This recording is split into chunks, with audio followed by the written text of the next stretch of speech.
খালিসা। আল্লাহ বান্দার কোনো আমল ততক্ষণ কবুল করেন না যতক্ষণ আমলটা ইখলাসের সাথে না হবে। তাহলে প্রিয় ভাইরা, এখান থেকে একটা কথা আমরা সবাই বলি, আজকে থেকে যা করব ইখলাসের সাথে করব, বলেন ইনশাআল্লাহ। ইনশাআল্লাহ। তাহলে দুটি বাংলা ছোট্ট করে আমার সাথে একটু আপনারা বলেন, বলেন খাঁটি, বিশুদ্ধ। আল্লাহর জন্য আমল করলে সে আমলকে খাঁটি আমল বলে। রাসূলুল্লাহ সাল্লাল্লাহু আলাইহি ওয়াসাল্লামের বলেন পদ্ধতি অনুযায়ী আমলটি করলে সেই আমলকে বিশুদ্ধ আমল বলে।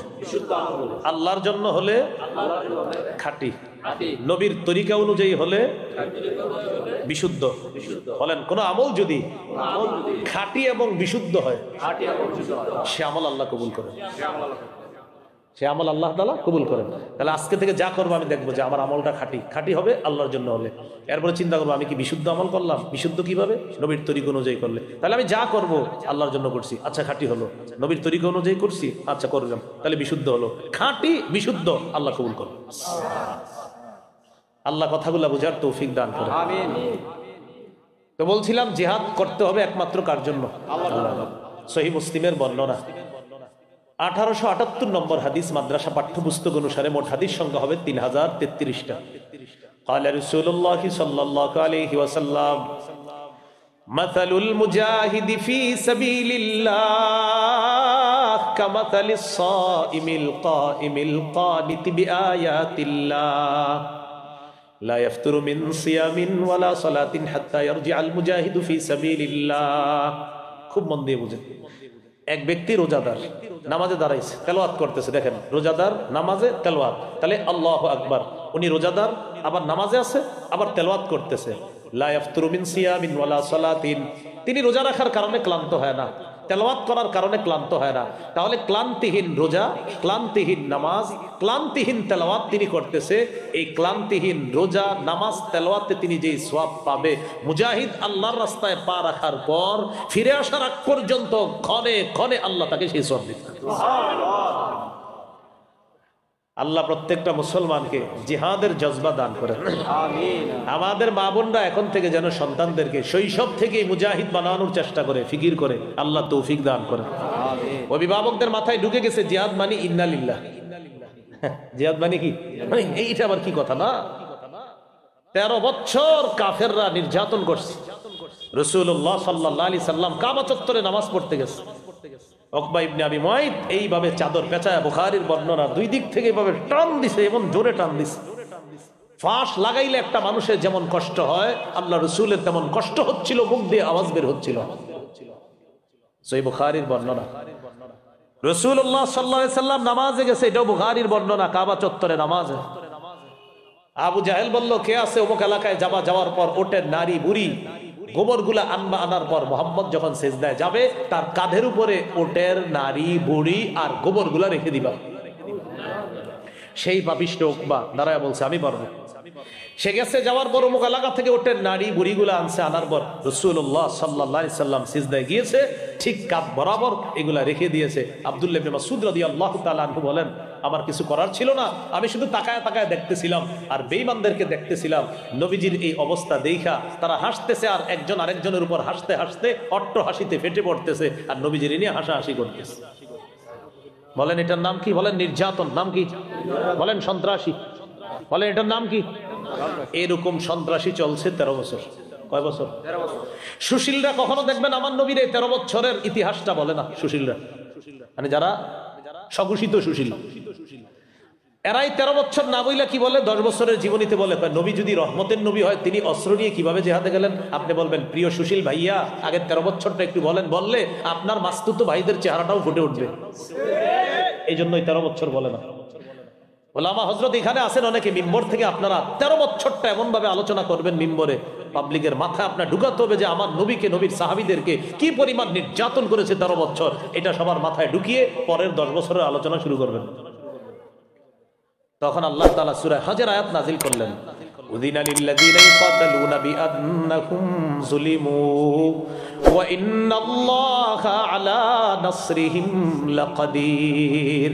যাদেরকে নির্যাতন করা হয়েছে, সূরা হজের 39-40 নম্বর আয়াতে আছে, আল্লাহ বলেন যাদেরকে নির্যাতন করা হয়েছে আর না এবার অনুমতি দেওয়া হলো, পাল্টা আপনারা প্রতিহত করবেন, জিহাদের বিধান আপনাদেরকে দেওয়া হলো। তাহলে সন্ত্রাসগিরিকে মূলোৎপাটন করার জন্য পবিত্র বিধান জিহাদ আল্লাহ দিয়েছেন। জিহাদ আর সন্ত্রাস সম্পূর্ণ আলাদা। সন্ত্রাসী অপবিত্র, জিহাদ পবিত্র। সন্ত্রাস নির্মূল করার শ্রেষ্ঠ একটা পদ্ধতির নাম হলো পবিত্র জিহাদ। কথা কি বুঝে আসছে?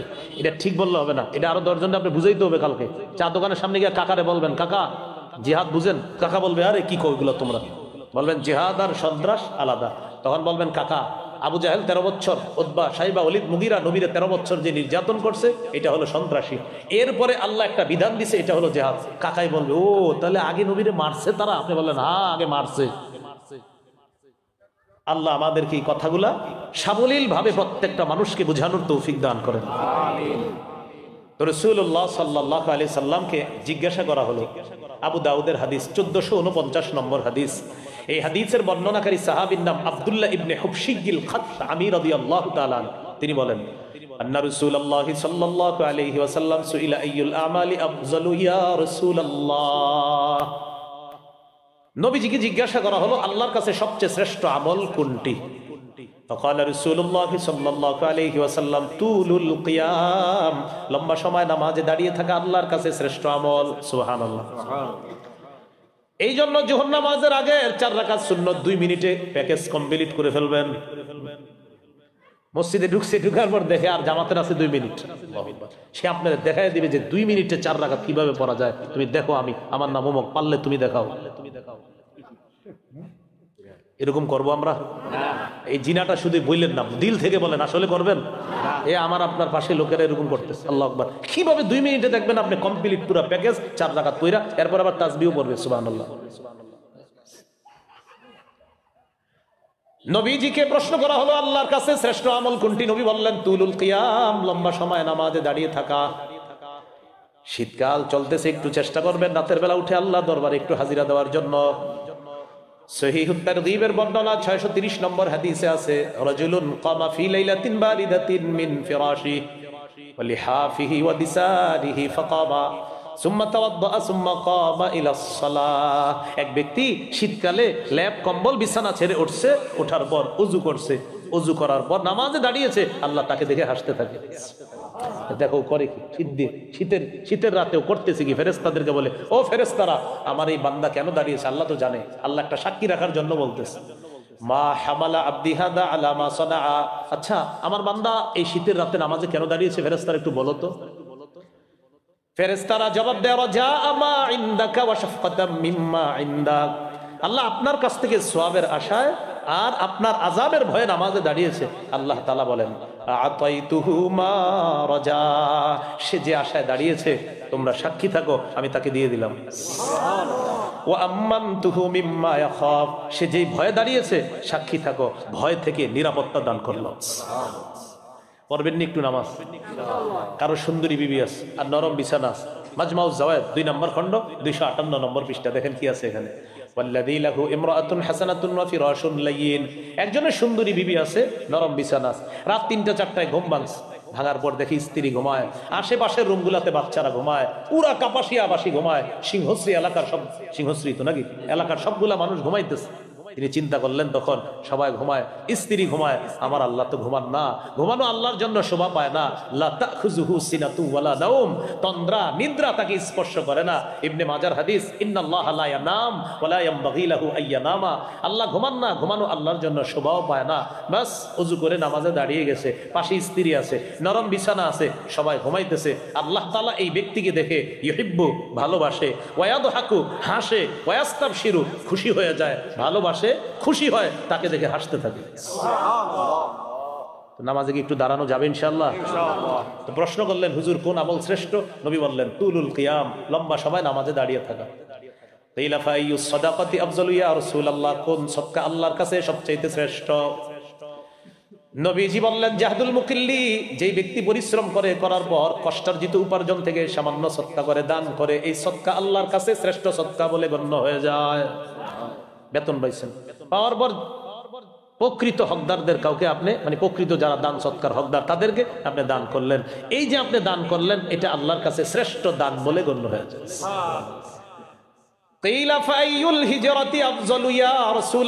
হুজুর আল্লাহর কাছে সবচেয়ে শ্রেষ্ঠ হিজরত কোনটি? নবীজি বললেন আল্লাহর কাছে শ্রেষ্ঠ হিজরত হলো মান হাজারা মা হারামাল্লাহু আলাইহি, আল্লাহ যা হারাম করেছেন এই হারাম থেকে বেঁচে থাকা, এটা আল্লাহর কাছে সবচেয়ে শ্রেষ্ঠ হিজরত বলে গণ্য হয়। ইয়া রাসূলুল্লাহ ইয়া রাসূলুল্লাহ দারাল আমালা নারাল জিহাদ আফজালাল আমালি ইয়া রাসূলুল্লাহ আফালা নুজাহিদ। আম্মাজান বললেন ইয়া রাসূলুল্লাহ আমরা দেখি জিহাদ হলো শ্রেষ্ঠ আমল, আমরা নারীরা কি জিহাদ করব না? নবীজি বললেন লা, না তোমরা সশস্ত্র জিহাদ করবে না। তাহলে হুজুর আমরা ফজিলত দরকার নাই? নবীজি বললেন তোমাদের জিহাদ হলো হাজ্জুন মাবরুরুন, হজ করবা, এই হজ তোমাদের জন্য সর্বোত্তম জিহাদ হয়ে যায়। নারীদের জিহাদ সর্বোত্তম জিহাদ হলো হজ করা। নারীদের সর্বোত্তম জিহাদ কোনটা ভাই? হজ করা। আল্লাহ কথাগুলা মনে রাখার তৌফিক দান করেন। হাদিস কিন্তু এটা শেষ হয়নি। কোনটা? ওই যে আবু দাউদের 1449 সর্বশেষ প্রশ্ন, ফাইয়ুল কতলি আশরাফু ইয়া রাসূলুল্লাহ, আল্লাহর কাছে সবচেয়ে শ্রেষ্ঠ মহামর্যাদাপূর্ণ হত্যাকাণ্ড কোনটা, শাহাদাত কোনটা? নবীজি বললেন মান উহরিকা দামুহু ওয়া উকিরা জাওয়াদুহু, যে মুজাহিদকে আল্লাহর রাস্তায় শহীদ করা হলো আর তার ঘোড়াটাকেও শহীদ করা হলো, এই মুজাহিদের শাহাদাত আল্লাহর কাছে শ্রেষ্ঠ শাহাদাত বলে গণ্য হয়েছে। তাহলে আমরা নতুন আলোচনায় চলে আসলাম, শাহাদাত বলেন কি? তাহলে জিহাদের ময়দান, জিহাদ আলোচনা করতে করতে আমরা চলে আসলাম শাহাদাত বা শহীদ হওয়া। এখন বলেন শহীদ হওয়ার নিয়ত আসেনি সবাই? সবাই বলেন নিয়ত আছে? এই সিংহশ্রী এলাকার এক ব্যক্তি নিয়ত করছে সোহাগপুরের, আল্লাহ আমি তো সোহাগপুরের মানুষ, আপনি যদি কখনো সুযোগ করে দেন আমি শহীদ হবো, আল্লাহ আমার পাক্কা নিয়ত, এরকম নিয়ত করছে। সহিহ মুসলিমের বর্ণনা 1909 নম্বর হাদিস, 1909 নম্বর হাদিস। قال رسول الله صلى الله عليه وسلم من سأل الله الشهادة بصدق بلغه الله منازل الشهداء وإن مات على فراشه। কোন ব্যক্তি দিল থেকে নিয়ত করেছে আল্লাহ আমি শহীদ হব, এই ব্যক্তি যদি সোহাগপুর থেকে নিয়ত করে আর সোহাগপুরের তার ঘরের বিছানায়ও মারা যায়, আল্লাহ তাআলা তাকে শহীদদের মর্যাদায় পৌঁছায় দিবেন। তাহলে শহীদ হওয়ার নিয়ত আছে ইনশাআল্লাহ। তিরমিজির হাদিস 1656 নম্বর হাদিস। عن أبي هريرة رضي الله تعالى عنه قال قال رسول الله صلى الله عليه وسلم لا يكلم أحد في سبيل الله والله أعلم بمن يكلم في سبيله إلا جاء يوم القيامة واللون لون الدم والريح ريح المسك। এক ব্যক্তি আল্লাহর রাস্তায় গেছে, যাওয়ার পর তার আঘাত লাগছে শরীরে, এই যে আঘাত লাগলো সে আঘাত প্রাপ্ত হলো, কিয়ামতের ময়দানে এমন অবস্থায় উঠবে তার রং হবে রক্তের রং আর শরীর থেকে বেশক আম্বরের ঘ্রাণ বের হবে। তিরমিজির 1661 নম্বর হাদিস। قال رسول الله صلى الله عليه وسلم ما من أحد من أهل الجنة يسره أن يرجع إلى الدنيا غير الشهيد। আপনি একটু তাড়াতাড়ি যান ভাই, এই গাড়ির নাম কি নসিমন? আচ্ছা টমটম ভাই একটু তাড়াতাড়ি যান। আচ্ছা জান্নাতে যারা থাকবে তাদের কেউ দুনিয়াতে আসতে চাইবে না, কিন্তু শহীদ দুনিয়াতে বারবার আসতে চাইবে। সুবহানাল্লাহ। ভাই আবার বলছি, জান্নাতের কেউ দুনিয়াতে আসতে চাইবে না, শহীদ বারবার দুনিয়াতে আসতে চাই। কেন? নবীজি বলেন فإنه يحب أن يرجع إلى الدنيا ويقول حتى أقتل 10 مرات। শহীদ দুনিয়াতে আসতে চাইবে, বলবে আমাকে আবার শহীদ করা হোক, আবার জিন্দা করা হোক, আবার শহীদ করা হোক, কমপক্ষে 10 বার যেন শহীদ করা হয়। মিম্মা ইয়ারা মিম্মা আতাহুল্লাহু মিনাল কারামা, শহীদের যে পুরস্কার তিনি পেয়েছেন, নবী বলেন এই পুরস্কার পাওয়ার কারণে তার মন চাইবে আমি আবার দুনিয়াতে যাব, আবার শহীদ হব, আবার যাব, আবার শহীদ হব, বারবার আমি শহীদের পুরস্কার আল্লাহর কাছ থেকে নিতে চাই। তাহলে শহীদের কিছু পুরস্কারের কথা শোনা দরকার আসেনি? আচ্ছা তিরমিজির 1663 নম্বর হাদিস, মন দিয়ে শুনেন। قال رسول الله صلى الله عليه وسلم للشهيد عند الله 6 خصال। আল্লাহর কাছে শহীদের 6টা পুরস্কার আছে স্পেশাল। কয়টা? 1 নম্বর ইউগফারু লাহু ফি আউয়ালি দাফআ ওয়া ইউরা মাকআদুহু মিনাল জান্নাহ। শহীদের শরীর থেকে রক্তের প্রথম ফোঁটাটা একদিক দিয়ে পড়তেছে, অন্যদিকে তার সব গুনাহ মাফ, আর সাথে সাথে জান্নাতে তার আসনটা তাকে দেখানো হয়। শহীদ তার শরীরে রক্তের ফোঁটা পড়তেছে, গুনাহ মাফ, আর তাকে জান্নাতের আসন দেখানো হয়। শহীদ এই যে তুমি একটু পরে শহীদ হবা, আর তোমাকে এখানে রাখা হবে, এখানে রাখা হবে। এক নাম্বার। 2 নাম্বার, ইউজারু মিন আযাবিল কবরি, কবরের আযাব থেকে শহীদকে নিরাপত্তা দেওয়া হবে। 3 নাম্বার, আমানু মিনাল ফাজাইল আকবার, কিয়ামতের ময়দানের বিভীষিকাময় মুহূর্ত আর জাহান্নামের আযাব থেকে শহীদ নিরাপত্তা লাভ করবে। এগুলা নিয়ে শহীদের কোনো টেনশন নাই। 4 নাম্বার, ওয়ুদউ আলা রাসিহি তাজুর ওয়াকারিল ইয়াকুতাতু মিনহা খায়রুম মিনাদ দুনিয়া ওয়া মা ফিহা, জান্নাতের মরমর পাথর খচিত মুকুট শহীদের মাথায় পরিয়ে দেওয়া হবে, যেই পাথরের মূল্য দুনিয়া আর দুনিয়ার মধ্যে যা কিছু আছে আসমান জমিনের মাঝে এর চাইতে আরো বেশি দাম। 5 নাম্বার। 5 নাম্বারটা কি বলবো? সবাই বলেন, আরো সুন্দর করে বলেন। দেখেন 5 নাম্বারটা কি, ওয়া ইউজাওয়াজু সিনতাইনি ওয়া সাবঈনা যাওজাতাম মিনাল হুরিল ঈন, 72 জন হুরকে শহীদের সাথে বিয়ে দেওয়া। 6 নাম্বার, ওয়া ইউশাফাউ ফি 70 মিন আকারিবিহি, শহীদের নিকটাত্মীয়দের মধ্য থেকে কমপক্ষে 70 জনের ব্যাপারে তার সুপারিশ কবুল করা হবে। এটা হলো নবীজি বলছেন শহীদ এই পুরস্কার পাবে, কিন্তু আরো যে কি পুরস্কার আছে এটা আল্লাহ ভালো জানেন। ওই পুরস্কার দেখা শহীদ বারবার চাইবে আমি দুনিয়াতে যাব, আবার শহীদ হব, আবার যাব, আবার শহীদ হব। আল্লাহ আমাদেরকে শাহাদাতের তামান্না দান করেন, সদা সর্বদা প্রস্তুত থাকবো, আল্লাহ সুযোগ করে দিলে আমি শহীদ হব ইনশাআল্লাহ। আবু দাউদের হাদিস 2520 নম্বর হাদিস, 2520। এই হাদিসের বর্ণনাকারী আব্দুল্লাহ ইবনে আব্বাস রাদিয়াল্লাহু তাআলা আনহুমা, তিনি বলেন, قال رسول الله صلى الله عليه وسلم لما أصيب إخوانكم بأحد جعل الله أرواحهم في جوف طير خضر, উহুদের যুদ্ধে তোমাদের ভাইয়েরা শহীদ হওয়ার পর আল্লাহ তাআলা তাদের আত্মাগুলা সবুজ পাখির পেটের মধ্যে ঢুকিয়ে দিয়েছেন। উহুদের যুদ্ধে তোমাদের ভাইয়েরা শহীদ হয়েছে, তাদের আত্মাগুলা আল্লাহ সবুজ পাখির পেটের মধ্যে দিয়ে দিয়েছে। তো পাখিরা কি করে? উড়ে বেড়ায়।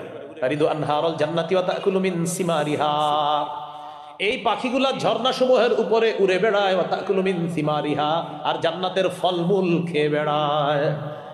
জান্নাতে উড়ে বেড়ায় আর জান্নাতের ফলমূল খেয়ে বেড়ায়। এবার দেখেন, ওয়া তাবি ইলা কানাদিলা মিন যাহাবিন মুআল্লাকাতিন ফি জিল্লিল আরশ, আরশের ছায়া তলে স্বর্ণ দ্বারা তৈরি করা ফানুস আছে, এই ফানুসের উপর গিয়ে ওই পাখিরা বসবে, বসে আপোষের মধ্যে খুশ গল্প করবে শহীদরা। তো শহীদদের গল্পগুলো একটু শোনা দরকার আছে না? তো দেখেন কি গল্প করে। ফালাম্মা ওয়াজাদু তিবা মাকালিহিম ওয়া মাশরাবিহিম ওয়া মাকিলিহিম, শহীদরা যখন তাদের মনোভূত খাবার পেল, পানীয় পেল, বাসস্থান পেল, তখন শহীদরা আপোষের মধ্যে বলা বলি করে, মাইয়ুবাল্লিগু আন্না ইখওয়ানানা, আচ্ছা আমাদেরকে যে আল্লাহর পক্ষ থেকে রিজিক দেওয়া হচ্ছে, আমাদের এই বিষয়টা, আমরা যে জীবিত আর আমাদেরকে রিজিক দেওয়া হয়, এটা দুনিয়ায় জীবিত ভাই যারা আছে তাদেরকে কে জানাবে? শহীদরা বসে বসে বলতেছে যে আমাদের দুনিয়ার ভাইদেরকে এই কথাগুলো কে পৌঁছায় দিবে? আল্লাহ তাআলা জবাব দেয়, উবাল্লিগুহুম আনকুম, আমি আল্লাহ তোমাদের বিষয়গুলো দুনিয়াতে জানায় দিচ্ছি। তখন আল্লাহ সূরা আলী ইমরানের 169 নম্বর আয়াত নাজিল করছে, 4 পারা 11 নম্বর পৃষ্ঠা, হাফিজি কুরআন মাজিদ অনুযায়ী সূরা আলী ইমরান 169 নম্বর আয়াত। আল্লাহ বলেন, ওয়ালা তাহসাবান্নাল্লাযীনা কুতিলু ফি সাবিলিল্লাহি আমওয়াতা, যারা আল্লাহর রাস্তায় শহীদ হয় তাদেরকে মৃত মনে করো না, বাল আহইয়াউন, বরং তারা জীবিত, ইনদা রাব্বিহিম ইউরযাকুন, তাদেরকে তাদের রবের কাছে রিজিকের ব্যবস্থা করা হয়, রিজিক দেওয়া হয়। ফারিহিনা বিমা আতাকুমুল্লাহু মিন ফাদলি, আল্লাহ তাদেরকে যে অনুগ্রহ দান করেছেন এটা নিয়ে শহীদরা উল্লাসিত। কি দরকার? আরে বলেন সবাই।